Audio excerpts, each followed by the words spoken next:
All right. Well, we are live. I don't know. Should I wait a few minutes until we start? I also have I'm assuming stuff will show up in the StreamYard, but if you click on the comments tab in the top right, you'll have the YouTube's like live feed coming through. All right. We have one viewer, so nice. I'll give it a minute. Hi, Jacob K. If Jacob K is watching this right now, you are the real MVP of the chat. He carries the college Survivor community on his back. Him and Sharu. I don't know if Sharu is watching tonight. Some of the OGs.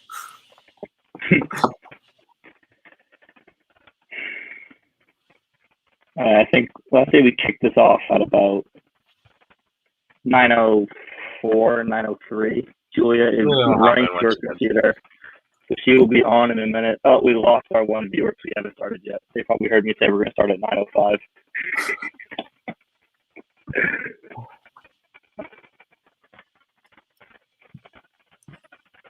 Actually, no, I think once Julia starts, I'll just start talking, and then whatever happens, happens.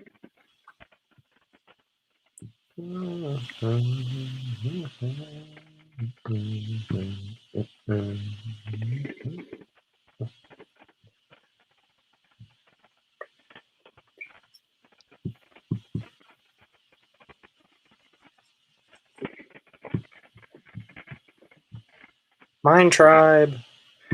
Oh, she's here. She made out.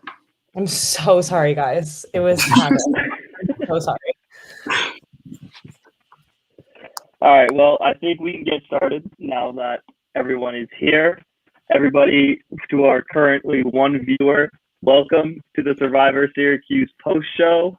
My name is Andrew Clark. I played on season 2, and I've been working behind the scenes ever since. Normally, Luke would be the one to host these, but he's currently on his post-grad road trip. I believe he'll be back next week, but if not, he'll probably see me again. I have 3 lovely guests with me. I'll let you guys introduce yourselves. We'll go Nick, Ethan, and Julia. Hi, I'm Nick. I was on season 1 of Ball State Survivor. Hello, I'm Ethan from Survivor Yukon, one of the hosts, founders, producers, loudmouths we've released from there. Check out seasons 1 and 2, and then check out season 3 in the fall. I'm happy to be here once again. You probably remember me from season 2 if you watched it all, because I'm, like I said, very loud. I'm Julia. I help with the whole behind the scenes, the whole 9 at Survivor Syracuse. So yeah, happy to be here. All right, well, guys, thank all of you for being here. Let's just jump right into it. The theme, mind, body, soul. Let's get your initial thoughts. I love this. I'm a huge fan when you create natural divisions, because then people, even if they thought they may have ended up on a different tribe, like someone on Mind is like, oh, I should have been body, or like even reverse. Now they're like thinking about why other people are placed there. So it just creates these like intrinsic extra things you're thinking of and trying to just balance out. So I love this dynamic. It forces people to be adapting to right away.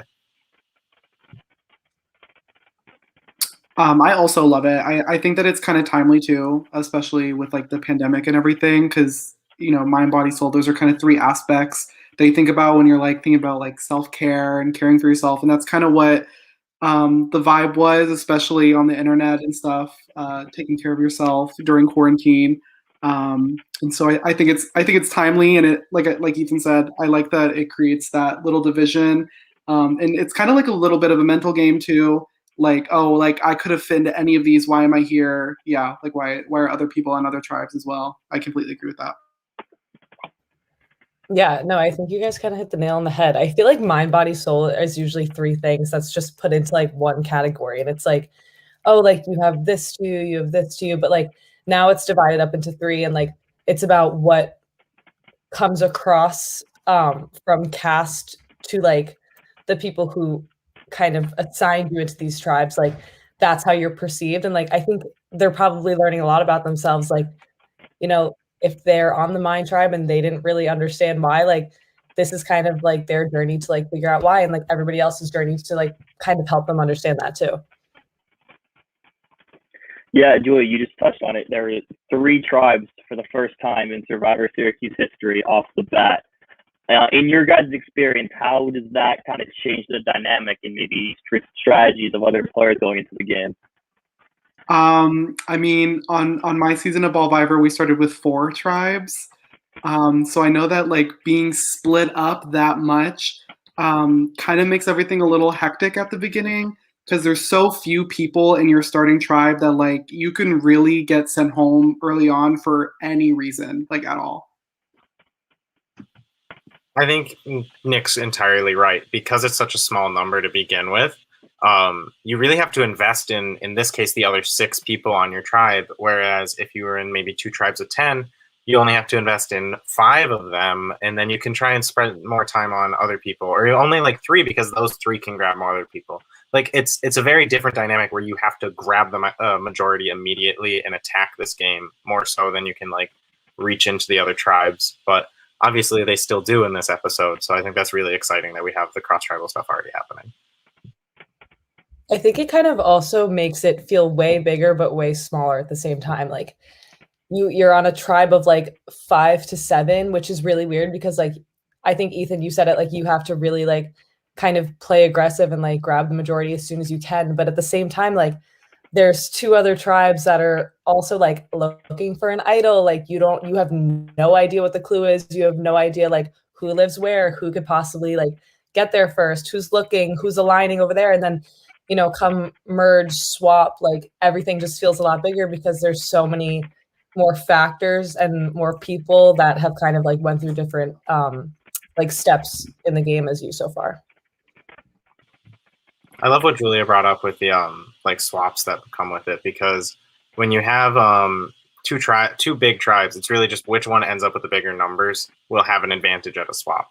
Whereas in this case, you're trying to balance 3 different groups of people, and is it that there's 5 of one left and 4 of the others, the 2 groups of 4 band together, or like there's so many different like permutations that come with the extra group. So I think it's really interesting to see how this season can progress as a whole.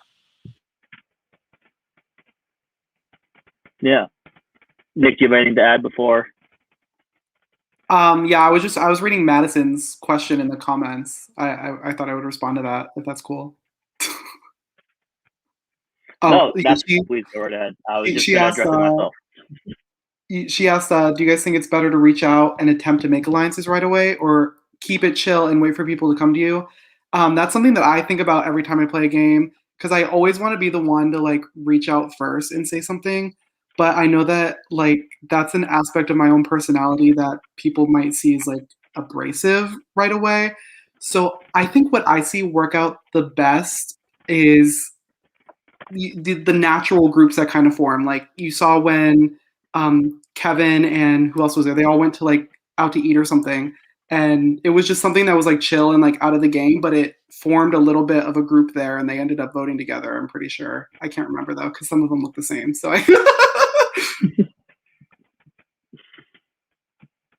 Nick, I think you're so right. Like the thing about college Survivor is that like we're all like weird and like awkward. And like you don't know these people, and you know when you're like at this age and like trying to like maintain friendships like and like make alliances, something as small as lunch, even though it's not formal or like really not anything at all, can go so much further, and like it can just kind of provide as like a foundation for the remainder of your game. Yeah, I always advise people go to your night 1 tribe dinner. Whether you win or lose the challenge, if you win and you're not going to tribal, you're losing if you don't go to the dinner, because you're already missing out on that early tribe dynamic. It makes a difference. It may not be about getting your hooks into everyone, but just making sure everyone knows your name, I think, is a huge advantage, so that you know they're talking about you in a positive light going forward. I think that's you just want to be perceived well early, whether that means keeping it chill for your own personality or maybe being more out there like Nick would be. It's a balance for yourself. I think you just want people to think fondly of you to start. Yeah, and I can speak from experience, Ethan. in my season, we obviously won our first 2 challenges, but then that third week when we lost our first one, they all went out to breakfast the day before tribal. I could not go to it because I had I don't remember what I had, but I had some other commitment and I couldn't go. And I was 1 vote away from going home that week. And I'm lucky that I somehow made some connections with people. But if I didn't make those connections that was in the majority for numbers, I was gone. And I probably a lot of it would be attested to me not being at that brunch. One of the smartest people I know in this community, Erin from Survivor Michigan, she plays so smart and she knows those types of things. I remember when Ethan and I did Survivor Anarchy, my tribe lost the first challenge. And that first night we all got on a call and she actually couldn't make it to the challenge, so she didn't compete with us and she didn't like do any of the calls or anything, but she made sure to find some time. She was drunk as hell at it, but she made sure to find some time to join that call and say hi, just so she wasn't the odd one out and wasn't like seen as not a threat, but like an easy vote because she didn't show up. It's like weird in the beginning like that, like little things like that. And as you even go down the course of the game, like it is so different week 1 to week 2. Like foundations are made, like things shift, and like it doesn't really matter, I think, like what becomes of it, but you're so vulnerable in those first early days. Like you could legit just like have another commitment and like not show up and like just kind of be that much more absent. And like even though like everybody's like, oh, I want to get out, and like this and that, like how can really like say a lot about how much you want to be there, and people will also take note of that. Like so, and it makes it really easy to like cast those votes early on too. So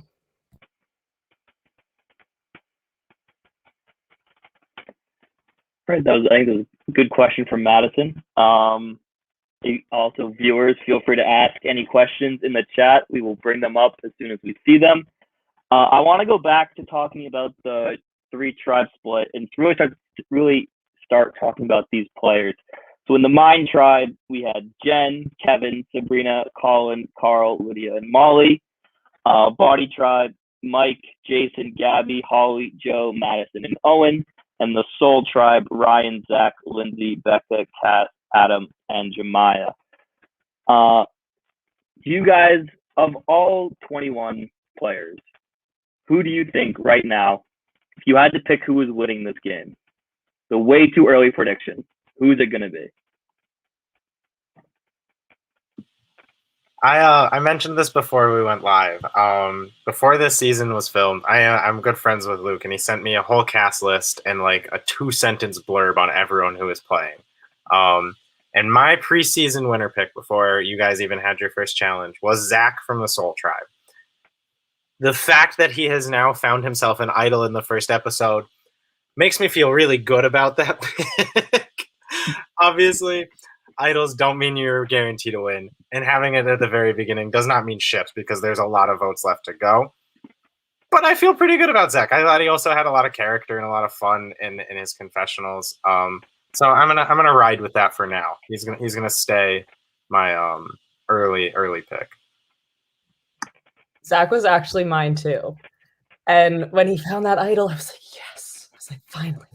A bit of a breakthrough. But no, yeah, he has like a lot of charisma, and I feel like you need that in this game, like to be well liked and like to kind of like find yourself in a position with options. Like I think it was Lydia, she was like, oh, I said yes to this alliance, I said yes to that alliance. Like I think somebody with a character like Zach's like will also find themselves in that position. But I think the difference between Lydia and Zach is that Lydia's really early on, and like people talk, and you know there's going to come a point in time where Lydia may be in trouble for like wanting to say yes to everybody, and that's going to be hard for her game. And I think Zach will kind of have more of like a growing game as opposed to like Lydia, who may peak out a little bit too early because of like the position she's in. But I think the foundation that Zach has is going to like set him up in a really good place.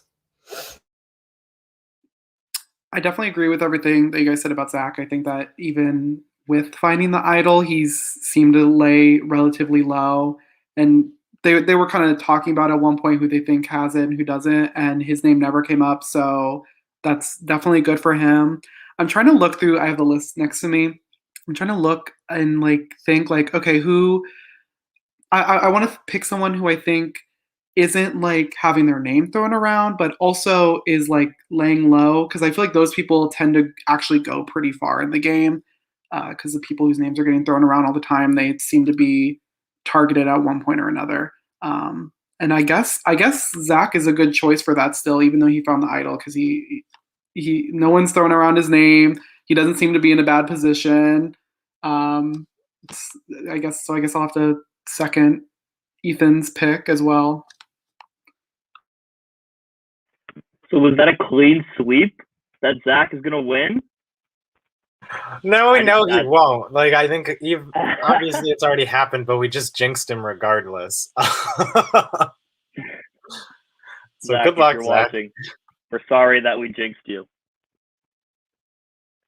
But either way, clearly Zach is in a good position with the idol. I also want to talk about the 3 returning players, Molly, Mike, and Ryan. Do you guys think they're at an advantage having already played and having that experience under their belt, or are they at a disadvantage especially when the other people know that they've already played and they're coming back for redemption? I think like advantages in this game are always like never actually an advantage because everybody knows you have it. Like when you have like, even if it's like a material advantage that you like find or you win in a challenge, like everybody's like, that's an advantage. You are sus now. And like that puts you at a disadvantage. So it could really be either or. Like, yes, it's an advantage for them, but it's also a disadvantage. And like there's it's like 50-50, I think. I think that's like a really valid point that everything sort of comes as a double-edged sword. I think any experience is a huge advantage, though. Just like looking at like real Survivor, you look at seasons where they had just a couple of returnees. You had Boston Rob just destroy Redemption Island. You had Coach almost somehow win South Pacific. Coach, right? Like any experience in being a returnee, it gives you a leg up. People look to you for advice. People look for you like, how did you play the game? How did you navigate this? Especially when you have someone like Mike, who made it almost to the very, very end of his season. So it's all about how they use it. I think you've got 3 really good players who will use it well. It's just a matter then how much their tribes let them use it.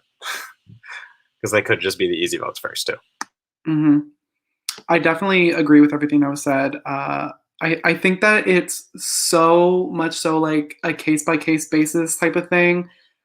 Because if all 3 of them make it to tribe swap and on the same tribe or to merge or whatever, the first thought that everyone's going to have is that they're working together. Regardless of the fact that Mike wasn't on the same season as the other 2, but they're just going to automatically assume that they're working together, and then therefore them 3 are going to have to work together because they're not really going to have a choice. Or if I think this is the smarter route for the 3 of them, maybe separate themselves from each other. I know that they talk together a little bit during this episode, but I think that it'd probably be smarter to like form alliances elsewhere within their tribes and maybe be open to voting out the other returning players in the future. Just because I don't know, it's definitely case. Oh my gosh, my dog barking in the background. It's definitely case by case basis because I don't know, like you don't know what everyone's gonna think. You have to kind of like play the game and like play it a little differently than you played your first season because everyone watched your first season and everyone knows how you played on that. But I think that these 3 are definitely a smart trio, and they'll figure it out. Whether or not they get to the end or not, I think they'll figure it out. And that's a note to all you college survivors. Watch the footage. If you're playing with someone who's played before and has a season out there, learn about them. It's free. It's free in there. That's me yelling at my own casts of previous seasons. So they'll catch on eventually. If I was in any of their 3 shoes, I would play up so hard. Yeah, I played before, but I lost the first time.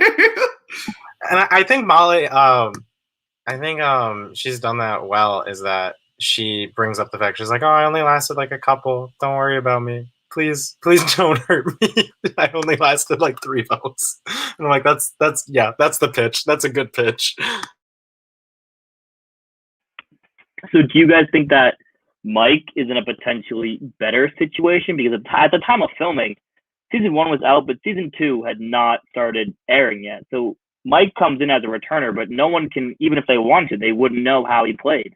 They wouldn't know how far he got. So Mike can really dictate what people think about his season because no one can confirm it. It wasn't out yet. So does that play a factor at all? I think it depends, because if he says some things that aren't true, it was all on camera on his season. So if they do end up watching the season, they can catch him in a lie and be like, oh, he's kind of snaky. Need to get him out now because he kind of lied about how he played on his first time around. But I don't think he'll do that. I think a lot of people think that Survivor is all about like lying and how well you can lie to people. I think it's how much you tell the truth and how like little you can lie and still pull it off. So I think that would be a poor thing for Mike to lie about. I think being upfront and just like, this is how I did on my season. I made it deep. I did well in certain things. Clearly, I didn't do well in others because I didn't win. And I think like candidness in that sense can be a huge advantage to him. So we'll see how Mike does with it. I'm rooting for Mike a lot because I thoroughly enjoyed him last time out. So we'll see how he does. I have no idea. No, I think you guys are right. Nick, I like what you said a lot. I think, it's all about like lying will typically really like bite you in the butt, and it's like a tough thing to navigate. So it's kind of about what you want to let out into the open and like just like let it roll and develop and grow from there. And I think in Mike's case, like he could lie or he could tell the truth and be like, yes, I made 4th. I think it was, I don't know. Oh, maybe I wasn't supposed to say that. I don't know, whatever. But what happened was, yes, I went far. Yes, I did well. I was a fly under the radar type of player that season, but I still, was successful with that. But now his position, given that, is totally different because he still went far regardless of how he did. It just makes him a threat either way. Like I think a common misconception in Survivor is like you see somebody who has a big personality, who's athletic, like early on, like that's a winner. Like that's not a winner. Like the winner is the one that's typically the most quiet, the one that like flies under the radar, that doesn't say much. Like it's always that middleman who wins. Like I think in real Survivor, like like, I mean, easily back as I can think, like one of the very few winners that were loud and like athletic and like kind of just very almost facey, you can say, like was Tony, and he like won twice, but there was no denying just how good he really was. Like I think a lot of the times like there's this like perfect Survivor persona that people are like, that's a threat. But the funny thing is that the ones that they don't see are the ones that always end up winning. So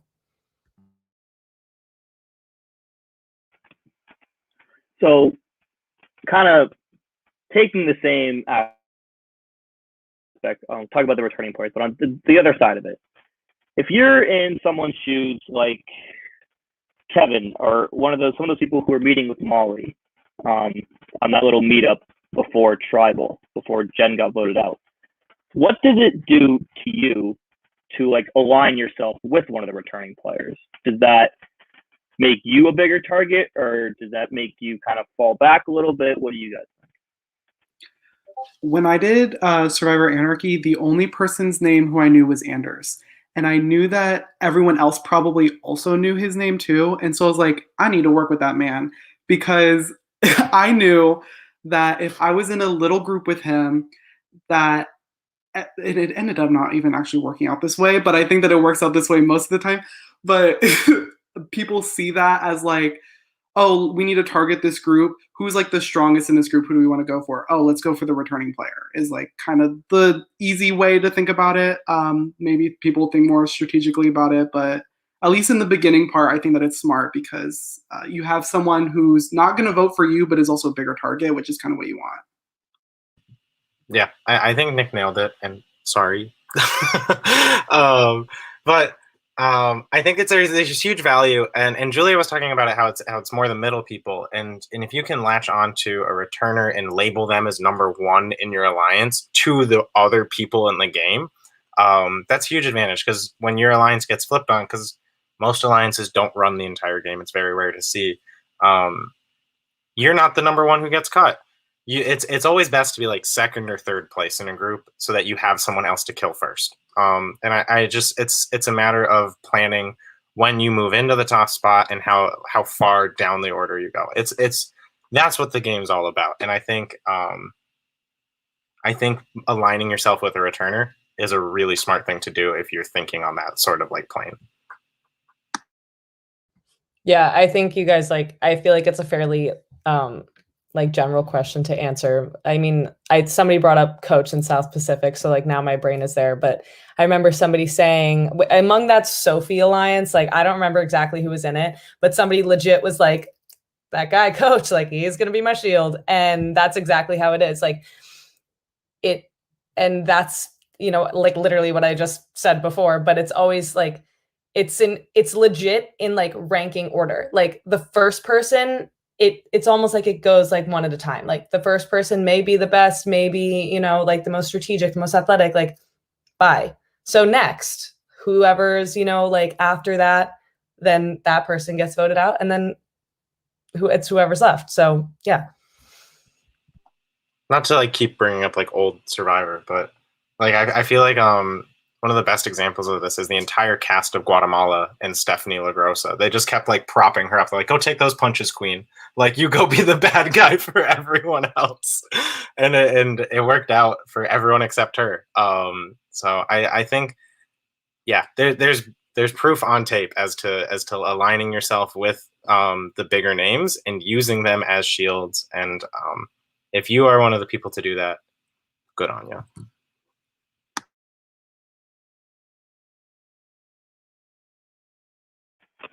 All right, this is the last we'll touch on the returning players, then we'll move on to the challenge and tribal and everything. Who do you which of the three returners, Molly, Ryan, and Mike, who has the best chance to win this game? In another way too early prediction. I kind of want to say Molly just because I feel like she's going to be underestimated a little bit. I admittedly haven't seen season 1, so I don't know Molly and Ryan's games that well, but I kind of want to lean Molly just because I'm gonna like ride the Mind Tribe because I'm a bit of a nerd, and I'm just like, you gotta give them some love. I have faith that they won't lose every challenge. They're not gonna be brains from Tony's season.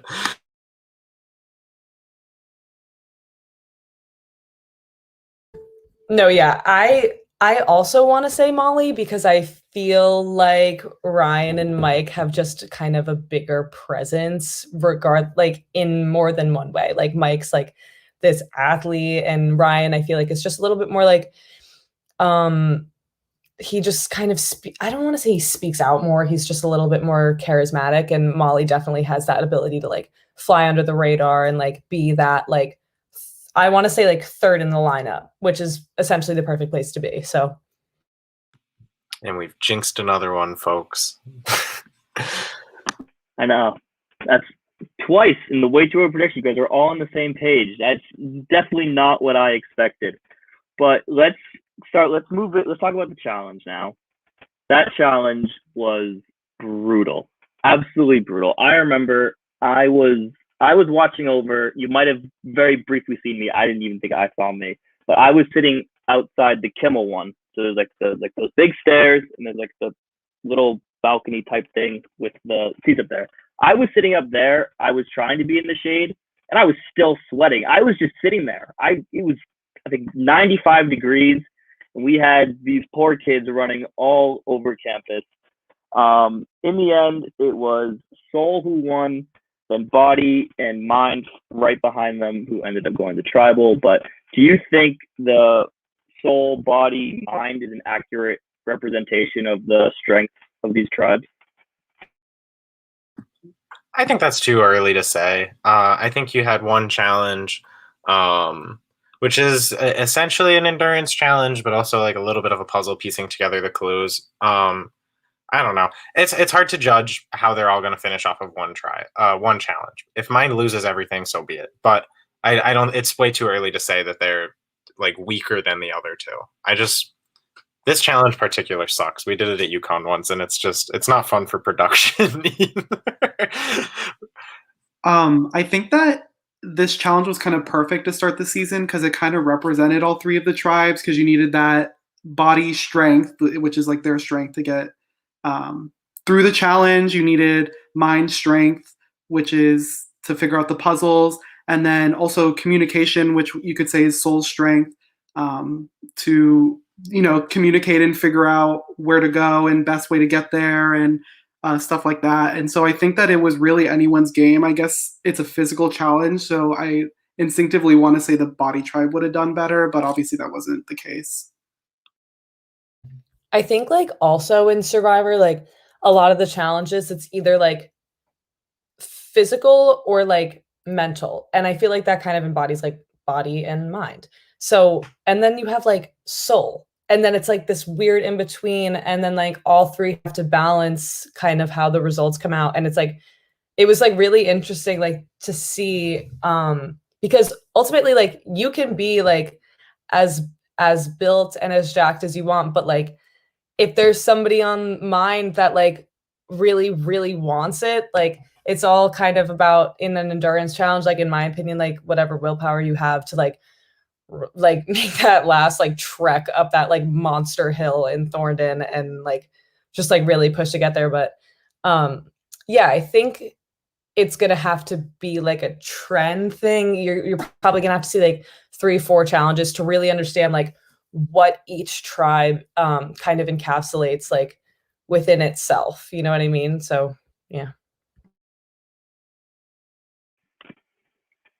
All right. Well, with that, let's talk about Mind and their week going into Tribal, where it was Jen eventually voted out. Through most of the week, it seemed like it was up in the air between either Sabrina or Jen. Do you guys think that Mind made the right decision? Or really just general thoughts on Tribal overall? I think a unanimous vote's a good thing for the 6 who stayed.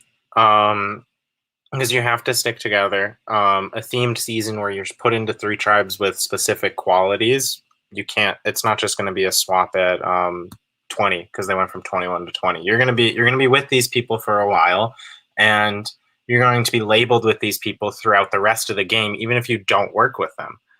Even if you get to a swap and you say like these 2 mind people hate the other 2 mind people, that's still 4 mind tribe that were originally sorted together. So in everyone else's heads, they're still together. So you, by default, I feel like you have to work together. So it wasn't necessarily Jen's fault that she went home. It wasn't necessarily Sabrina's fault that she stayed. I think it's just a unanimous vote was the best path for everyone else involved, except for Jen.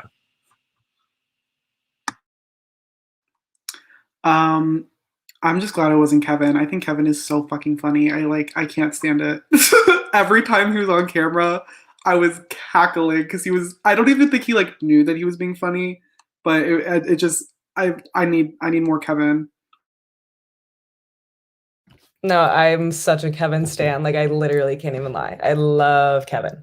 But yeah, Ethan, I think what you said is so right. And I honestly didn't even think about it like that. Like how a really like debatable, messy first vote can really throw something off. Like if you have how many, I think there was like, or I'm just going to like hypothetical it because I don't remember, but say that there's 7 people on a tribe and it's a 6-1 vote and that one person goes home. You have 6 people to build with from then on. You have all your, then you have every option. Like you're not already cut off from people who already voted against you and there's no reeling it back in. Like now you can just move forward and like maybe go from 6 to 4 and then 4 to 3 and then, merge and whatever. Like, but yeah, that actually definitely was super crucial for a lot of their games. And I think going to tribal first is really hard, but it also builds a lot of strength within those relationships. Like a tribe who doesn't go to tribal at all, like their bonds are never tested. So you never really know like what it's really, what it all really means. Even if you are winning, it's great, but when it comes down to it, it might not be exactly what you think it is. You can never only be thinking about what this vote will do. You have to be thinking about how this vote positions you for the next vote and who you could work with 2 votes down the road. So, yeah, I think especially early game, you can't fault people for taking the path of least resistance, which I don't mean that to like belittle Jen for getting voted out first. Someone has to go first. We've had superstars be first boots before, but it's just sometimes you have to point the finger at someone. You do have to point the finger at someone, and then if everyone can sort of agree to point in the same direction, it makes everyone else's life better. Yeah, I completely agree with what Ethan just said, especially the part of like right now in the game, you cannot go against the grain or else you're going to get voted out next. And I see Madison's question down there, and Nick just hit it. If you make it a 5-2 vote, why are you the 2 that's now turned into a 1? Like, that's a bad look for you. It alienates yourself. And even if you vote in a different direction, people are going to be like, who did that, and get down to the bottom of it. So it's a matter of falling in line. Path of least resistance can be your best friend, especially early, because it allows you to make strong connections rather than just relying on like hearsay, because that's essentially what the first vote is. You have no idea what anyone's doing. So level one, taking it easy. Yeah, and I know that like in Survivor, the votes aren't like ever revealed who voted for who, but everyone knows how everyone voted after a vote. Like, that's just the truth. Everyone knows.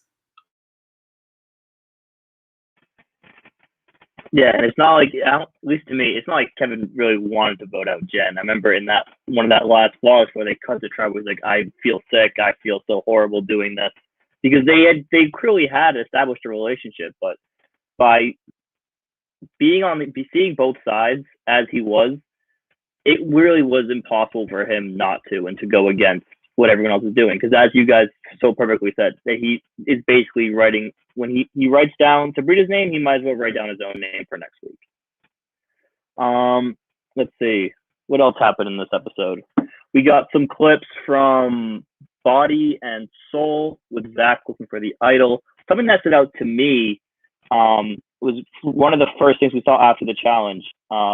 Lindsay does not seem to like Becca at all.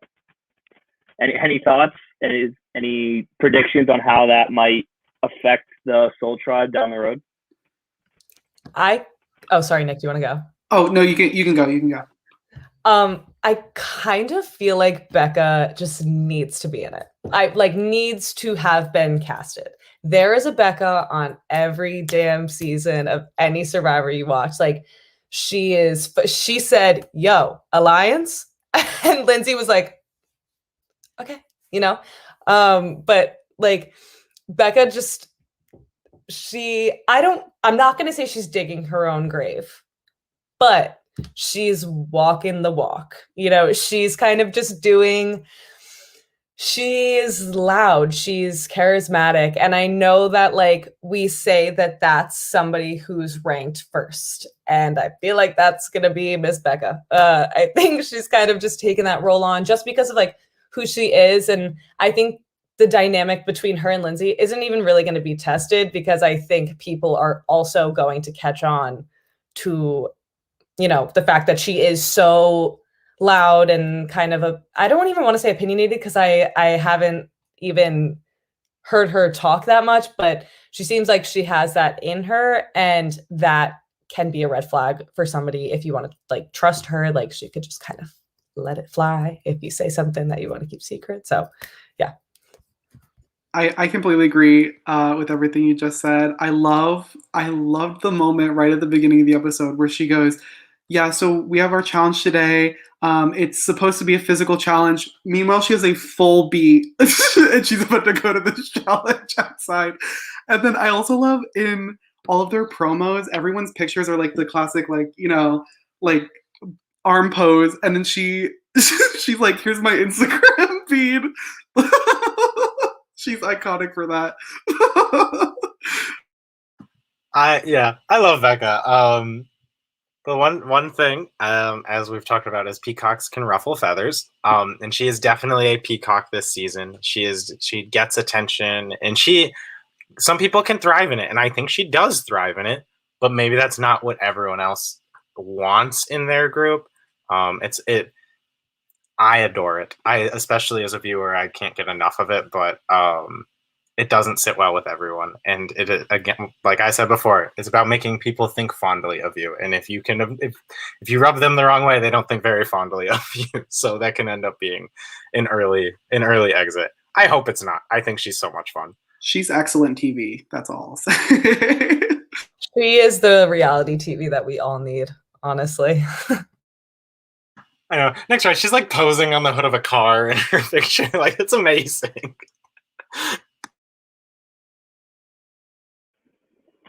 Oh man, yeah.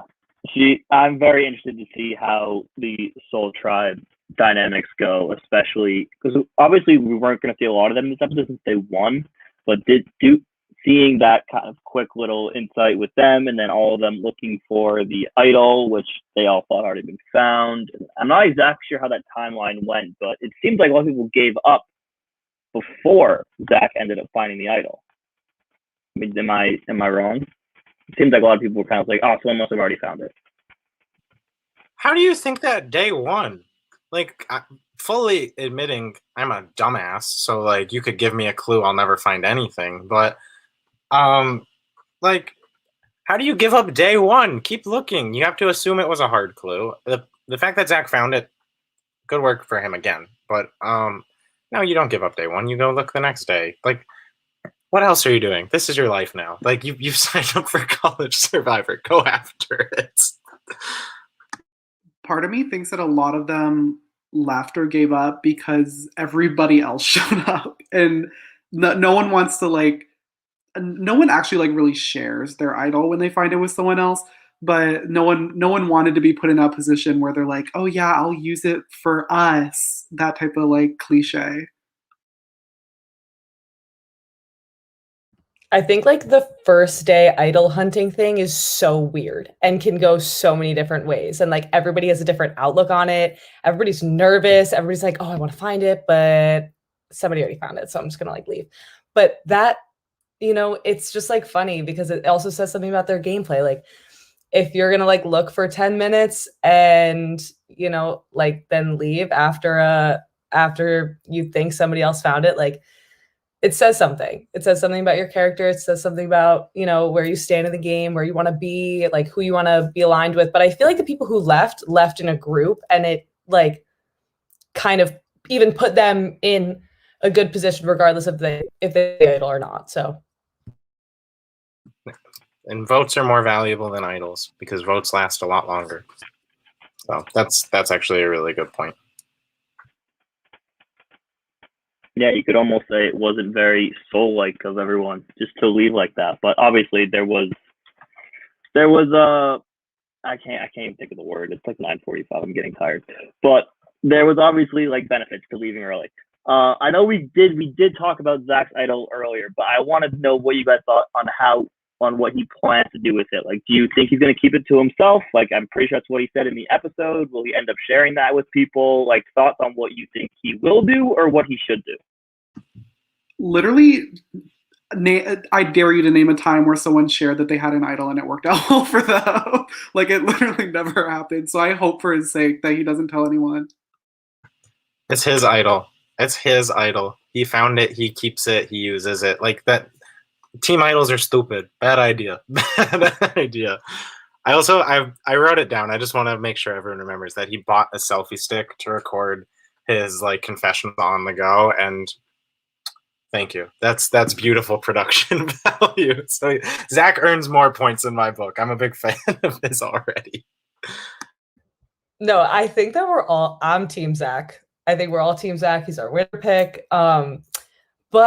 And we said he's charismatic, but he also has that good balance of being in between the factors that number one always has, and that middleman still has.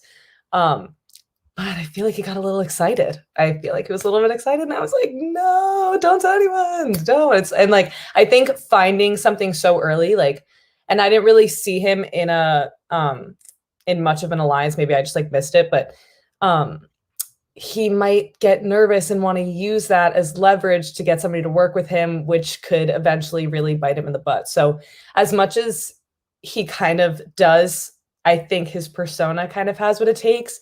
Now he's in like a sticky situation where he can like choose, like it's like one of like 4 doors, and I don't know, like I think only one kind of like has like winning behind it. So I hope that he picks that one. I was just going to bring up the selfie stick. Or will we see more selfie stick, or will it get forgotten? I hope we get more selfie stick. He invested in that. He better bring it with him. That's a purchase that you plan to use more than once. Oh, I can only hope. Let's see. I don't know. Anything stand out to you guys you want to talk about? I was thinking about when the part in the episode where what's his name? Joe? Yeah, Joe on the Body Tribe, where he was like, we hadn't seen him all episode, and then all of a sudden he pops up, he's like, yeah, no one's talking, so like I don't know. And I was like, I roll. I was like, everybody's talking, they're just not talking to you. Like that's a red flag, babe. Instant red flag. Oh my god, I wrote the exact same thing down. I'm like, if the chats are too quiet, make them louder. You better put your own voice out there if no one else will. Like we talked about it earlier because Madison had asked at the beginning. She's just like, is it better to reach out or wait for people to come to you?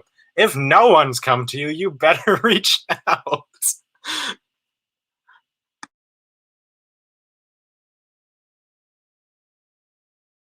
I also kind of touched on it before, but I feel like it's so crucial. Miss Lydia is like reeling in all the alliances. She's like got them left and right, and she's like picking whatever she wants to do. And I'm like, oh my God, you know, she can kind of, you know, the ball is like very much in her court, but it's almost not now. It's half in her court and half in the court of the people that she like made the alliances with.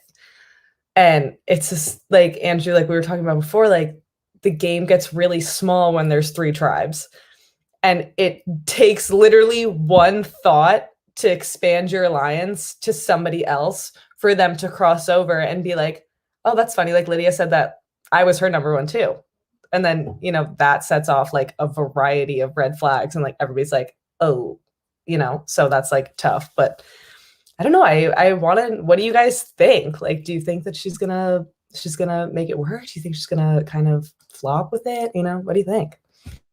It happens all the time. You see it happen all the time where someone has a million final 2s going on in the game, and it gets back to everyone and like, wait a second, like he has an alliance with everybody. So I think it's going to come around eventually. There's no telling when, but it'll come around eventually and bite her in the butt. And in case you missed it, if anyone asked you to be in alliance, you say yes. That is a true fact. There is no in Survivor. You never say no. You say yes and like you tell a story. I like Lydia a lot. I don't wanna call her my like Hannah Dolan of the season, but Hannah was someone who was involved in everything in season 2. And early on I said she's either finishing 15th or she's finishing 6th. And she finished 15th. So I might know how this works. I don't know how Lydia may fall into that same sort of category. I don't want to. Hannah deserves like a special title all to herself, so I don't want to degrade her. But Lydia's great, and I could see something similar happening where it could bite her early, or it could be something that bites her late. But I think she's going to be an active character in however this game shapes up. I definitely agree. I think she's smart for like doing all this, and she seems very aware, you know, like even in tribal, like she had a fair amount of stuff to say. She seemed really aware of like everything that was going on, and I think that she actually might handle it fairly well. So I'm rooting for her. It's still early on, so she can definitely still get out of it by like drawing a line in the sand somewhere at a vote. I don't know if she's really gotten a chance to do that yet, but I think that she can get out of that situation if she wants to. Yeah, and I think something people tend to forget, and maybe especially in like a theme season, is that everyone is pretty smart.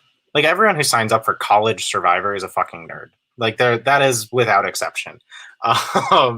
So Brain Tribe may be the brainiacs, or Mind Tribe, excuse me, might be the brainiacs, but everyone's a nerd and everyone's thinking about these things constantly. Even when you've got people like Jason and others who are just like, I don't know how like idols work, or what is this game even? Like they're still thinking about it. They're learning as they go, and people learn quick. So no, don't underestimate anyone just because they're putting up a front, and don't overestimate someone just because they're talking a lot. It's you have to think through why and what they're saying. Everyone is smart enough to do that. Yeah, so we talked about Joe briefly in the Body Tribe. Maz is asking about the Body Tribe. So in the Body Tribe, it looks like we have an alliance with Mike. Was it Mike, Holly, and Jason, I believe? Mike, Holly, and Jason. We had Gabby looking for an idol that she never found.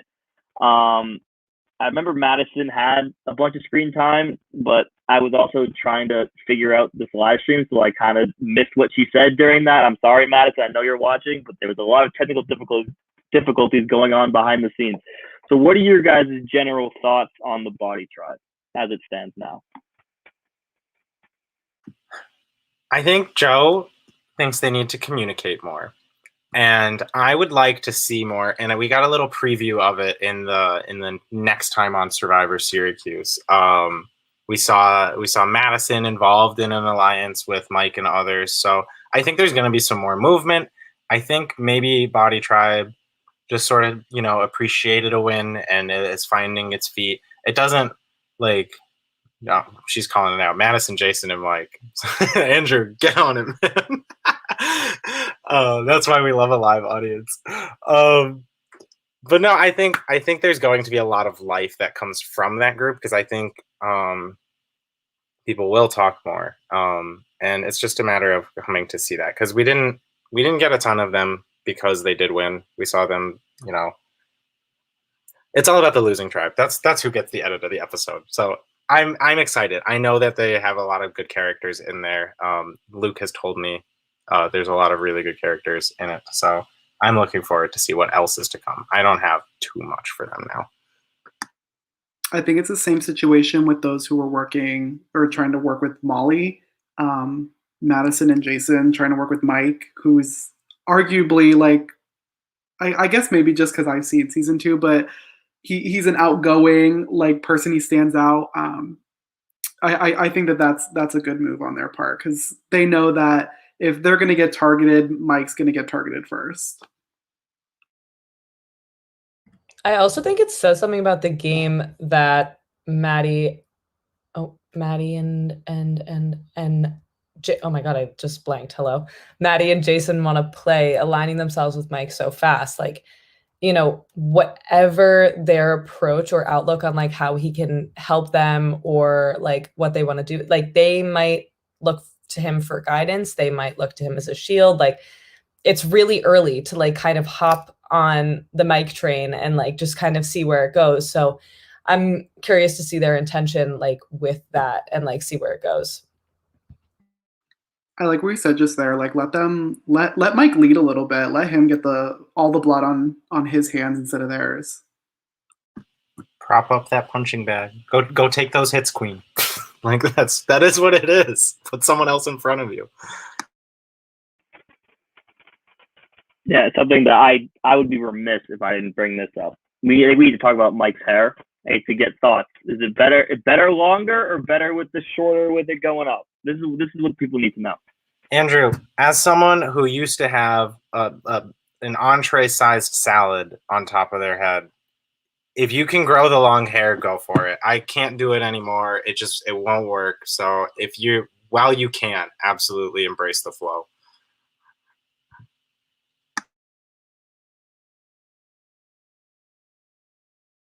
I mean, it kind of matches his vibe, doesn't it? He's like, I don't know. I guess I can't. He had shorter hair before, but I guess I can't picture him now without long hair.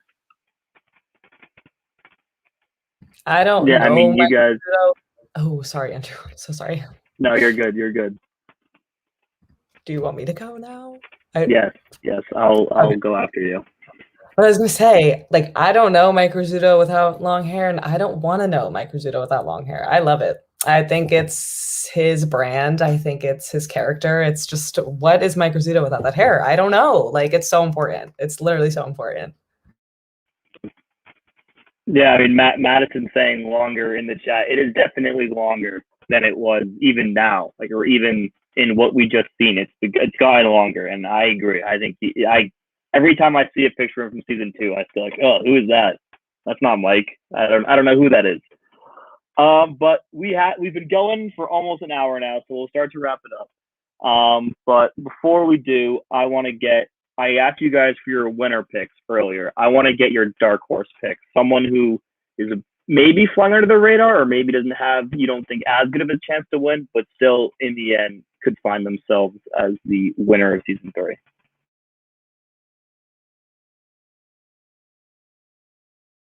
Sorry, I'm just going to go through the list so I can give you someone from each tribe. Yeah, of course. Take your time.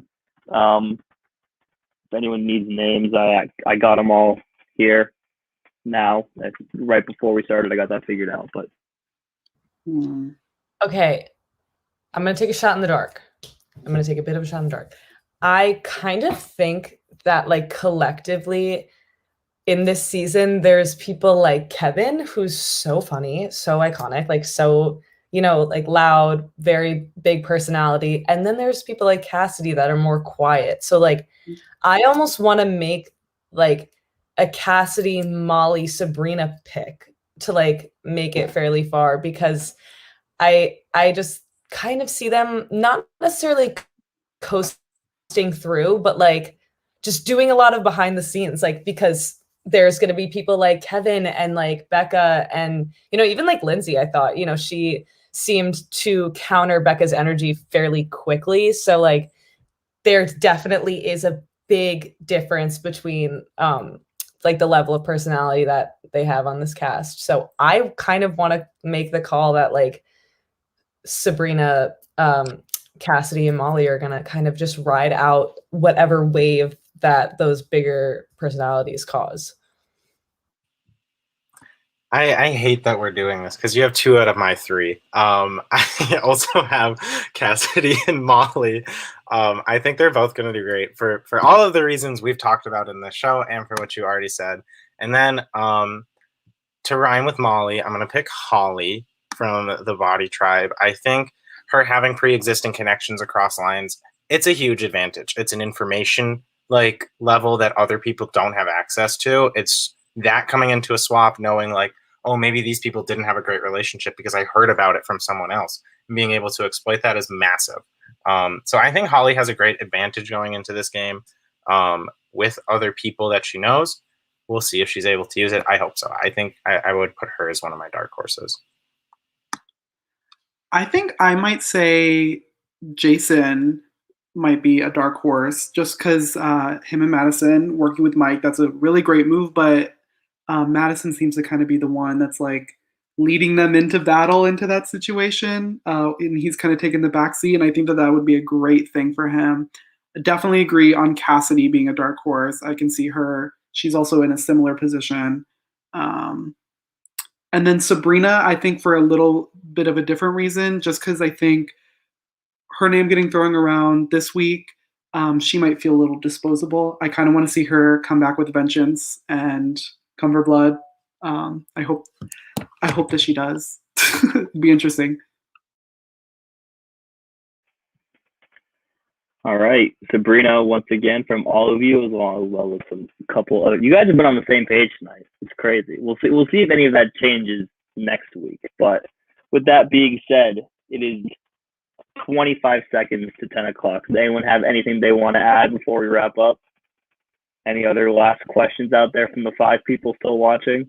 Thanks for being a great host, Andrew. I bet you'll be, like, good at this in the future or something. I think we can. I think that was official as of today. We posted Luke's little video. So Yeah. Congratulations. Yay. But if no one has anything else to say, thank all three of you for coming. It was a great hour. You guys had some awesome perspectives and other words like that, you know. If I am not, we will be back next week for episode 2. Luke, I think, will be back for that. I think he will still be doing the majority of the post shows through season 4. And I believe I will probably be filling in for when he can't. So if Luke is not here, I will see you guys again next week. Enjoy the weekend, and thank you guys for good premiere. Wait, oh my God, Kevin, I'm obsessed with you too. Thank you. Bye. That's what I want to say. Stan Kevin till we die. Thanks again, Kevin, Andrew. now the Bye, head guys. of social. Kevin's now the head of our socials. Look at him go. Yes. Oh my God, we love Castor Prod. Castor Prod is the ultimate pipeline. All right, I will Thanks again, end the Andrew. broadcast. Thank you, guys. Bye, guys.